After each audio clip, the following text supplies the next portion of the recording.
నమస్తే. Welcome to our channel. నేను మీ శాలిని. ఒక చిన్న మిస్టేక్ వల్లే క్రైస్తవుల పట్ల జగన్మోహన్ రెడ్డి గారు ఒక బహిరంగ లేఖ రాసి గతంలో అయితే అది సాక్షి పత్రికలో వేశారు. కానీ చిన్న తప్పుకే క్షమాపణలు చెప్పారంటే జగన్మోహన్ రెడ్డి గారు మరి హిందువుల మనోభావాలు ఎంతోమంది దెబ్బతినేలా తిరుమల తిరుపతి దేవస్థానంలో కల్తీనే జరిగింది గత వైసీపీ హయాంలో. కానీ ఇప్పటి వరకు కూడా ఎవరికి క్షమాపణలు చెప్పిన పాపాన పాలది. ఇటు వైసీపీ వాళ్ళు కావచ్చు, జగన్మోహన్ రెడ్డి గారు కావచ్చు. ఇదే ఇప్పుడు రాష్ట్ర వ్యాప్తంగా కూడా పీఠాధిపతులు కావచ్చు, మఠాధిపతులు కావచ్చు కోరుతున్నారు. అంటే క్షమాపణలు చెప్పాల్సిందేనని. వెనక ఎవరైతే కల్తీ జరిగిందో వాళ్ళకి శిక్ష పడాలని కూడా. కానీ ఈ విషయానికొస్తే జగన్మోహన్ రెడ్డి గారు ఎందుకు సైలెంట్‌గా ఉంటున్నారు?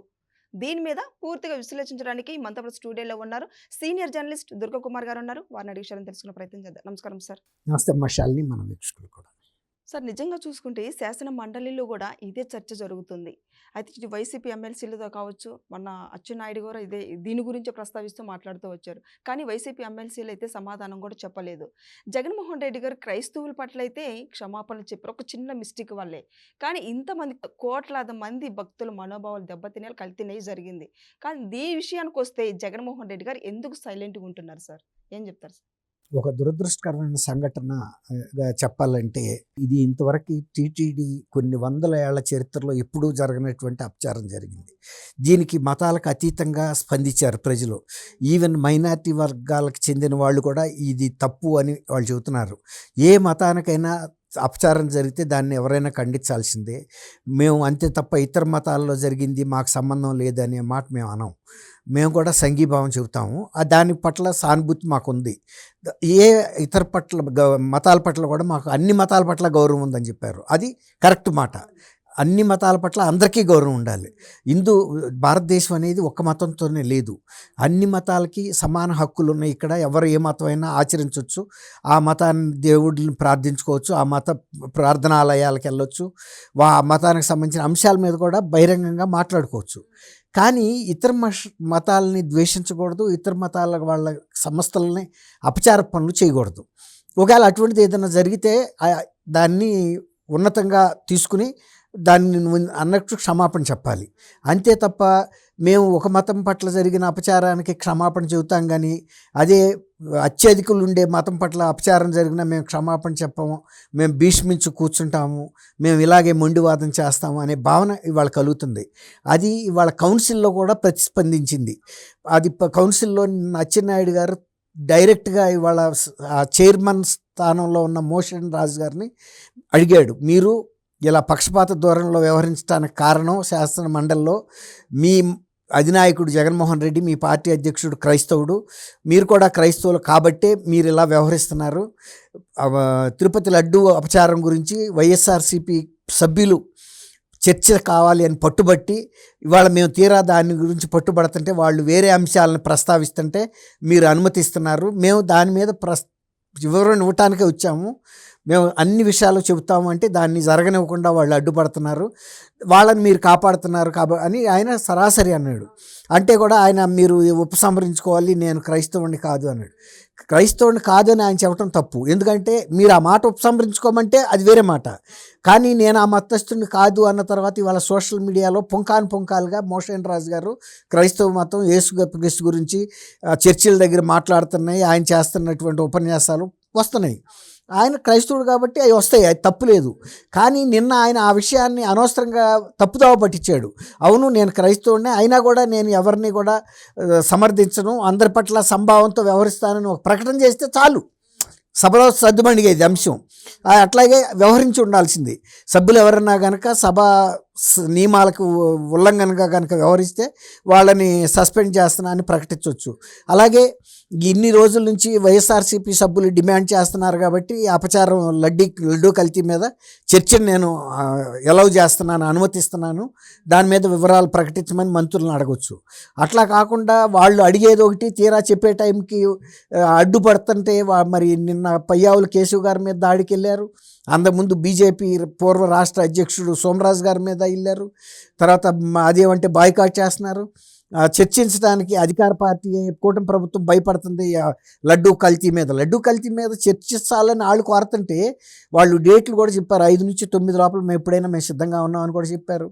ఇప్పుడు ఈ జగన్మోహన్ రెడ్డి గారు మీరు అన్నారు గతంలో ఒకసారి సాక్షి పేపర్లో యేసుక్రీస్తు ఫోటోని తప్పుగా ప్రచురిస్తే ఆ క్రైస్తవుల మనోభావాలు దెబ్బతిన్నాయని ఆయన సాక్షి పేపర్లో భారీ ఎత్తున క్షమాపణలు కోరుతూ వేసిన విషయాన్ని సభ దృష్టికి తీసుకొచ్చారు. మరి క్రైస్తవుల పట్ల ఆయన అంత ఆదరణగా ఉన్నప్పుడు హిందువుల మనోభావాలు కూడా దెబ్బతిన్నాయి కదా, ఈ అంశం మీద ఎందుకు ఇలా మొండి వైఖరి చేస్తున్నారు? నింద మళ్ళీ చంద్రబాబు నాయుడు గారి మీదో తెలుగుదేశం కూటమి ప్రభుత్వం మీద వేస్తున్నారు. జరిగిన దానికి క్షమాపణ చెప్పాలి. ప్రజల మనోభావాలను ఇంకా దెబ్బతీసే విధంగా రాంబాబు గారు కానీ ఇంకా ఇతర నాయకులు ప్రకటనలు చేస్తున్నారు అనేది నిన్న చర్చ అయింది. సహజంగా ఎప్పుడు కూడా నేను ఇంతవరకు 79 నుంచి శాసన మండలి సమావేశాలు కవరేజ్ చేశాం. కానీ నిన్నట్లాగా అట్లా బహిరంగంగా ఒక మతం మీద కానీ ఒక కులం మీద కానీ చర్చ జరిగిన సందర్భాలు అరుదు. ఎందుకంటే అట్లాంటి పరిస్థితి వచ్చినప్పుడు ఎవరైనా ఫ్రాంక్గా ఒప్పేసుకుంటారు అంతే తప్ప దాన్ని తప్పుదోవ పట్టించే విధంగా ఆయన చెప్పాల్సిన అవసరం. ఇప్పుడు ఆయన క్రిస్టియన్ అని చెబితే ఆయన పదవి పోద్దా, లేకపోతే ఆయన పౌరసత్వం పోద్దా, ఆయన రాజకీయ భవిష్యత్తు పోద్దా? ఏం పోతుంది? ఏం పోదు. తప్పు ఎందుకు చెప్పాలి? ఎస్, నేను క్రిస్టియన్నే. అయితే నేను క్రిస్టియన్ అయినంత మాత్రాన, జగన్మోహన్ రెడ్డి గారు క్రిస్టియన్ అయినంత మాత్రాన వైఎస్ఆర్సీపీ సభ్యులు అనుచితంగా కౌన్సిల్లో శాసన మండలిలో ప్రవర్తిస్తే నేను ఒప్పుకోను, దానికి దీనికి ముడిపెట్టొద్దు అని అడగొచ్చు. అందువల్ల ఉపసంహరించుకోండి అనొచ్చు. నేను అలా వ్యవహరించట్లేదు అని తనకు సమర్థించుకోవచ్చు.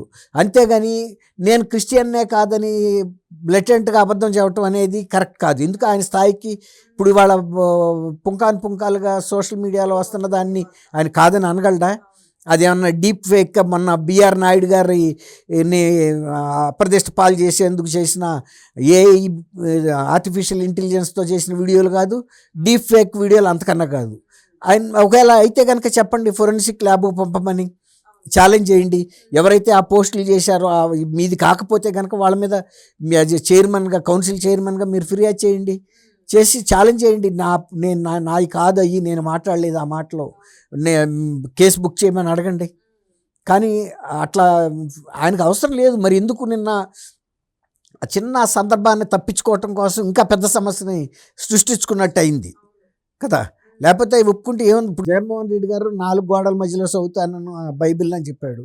4 గోడల మధ్యలో కాబట్టి బహిరంగ సభలో చదివితే ఎవరన్నా అభ్యంతరం పెడతారా? పెట్టాల్సిన అవసరం ఏముంది? నీ మతం నీ ఇష్టం. ఎవరికైనా ఎవరి మతం గురించి అయినా నేను హిందువుని ప్రకటించుకోవచ్చు, తప్పే ఉంది. నేను క్రిస్టియన్ అని చెప్పుకోవచ్చు. కానీ ఇతర మతాలని ద్వేషించకూడదు, దూషించకూడదు, వాళ్ళ మీద కక్షపూరితంగా వ్యవహరించకూడదు, వాళ్ళకి అపచారం చేయకూడదు. అలాంటి ఇప్పుడు నేను పలానా మతస్థుని కాబట్టి ఇతర మత ప్రార్థనల్లోకి వెళ్ళి నేను అపచారాలు చేస్తానంటే అది శిక్ష, అది నేరం.